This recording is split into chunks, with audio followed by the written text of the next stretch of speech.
O mga lods, magandang tanghali mga lods. Magalagala muna tayo ngayon. Hanap tayo ng makakain. O mga lods, samahan niyo ako mga lods. Galing pala tayo mga lods sa kabilang bahay ko. Tapos dumiretso rin ako sa bahay ng kapatid ko. Ngayon mga lods, nagutom man. Kaya diretso tayo ng Silang, Cavite mga lods. Hanap tayo ng makakain natin doon. Let's go! Dito tayo sa Circle ng Altatira mga lods. Palabas na tayo. Bago pala mga lods, batiin natin yung kabro natin mga lods. Bro Alex Reyes, shout out sa'yo. Mabuhay ka bro hanggat gusto mo. Padaan mo na bro. Palabas na ako ng gate.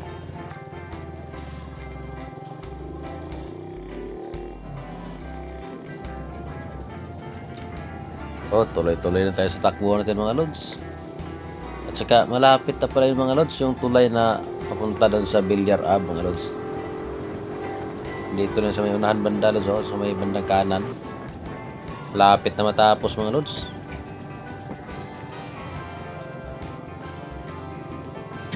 Tuloy lang tayo sa pagdadrive mga lods. Tandahan lang tayo. Grabing init ng panahon mga lods. Sobra pang alikabok ng kalsada. Pero okay lang to mga lods at ginusto natin to mag chill ride tayo. Buti din dito mga lods at marami rin puno ng mangga.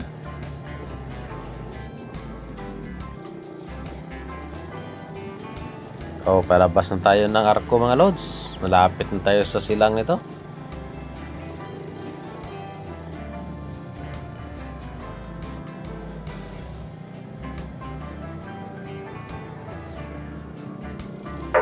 Mga lods, overtake na tayo mga lods. At anong oras na? Sobrang init to mga lods.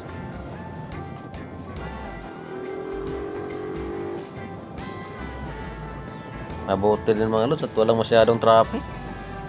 Ayahay pa rin takbo natin. Tuloy-tuloy tayo sa takbo natin mga lods. Malapit na tayo sa destination natin. Kung sakaling nagustuhan mo man yung video ko mga lods, please like, comment, and share na lang mga lods. Salamat! Ang unang plano talaga namin mga lods, sa Sangyup sana kami kakain mga lods, sa may tapat ng Petron. Masarap doon mura lang doon.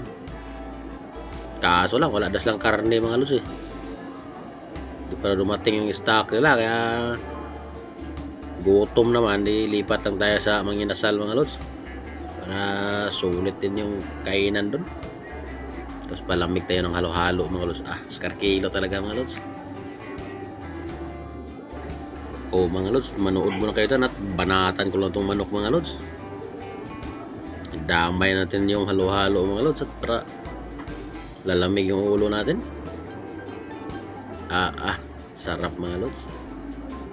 Mga lods, malapit na pala matapos yung video natin. Muli ko nagpapasalamat sa inyo. Ingat kayo lagi mga lods. God bless.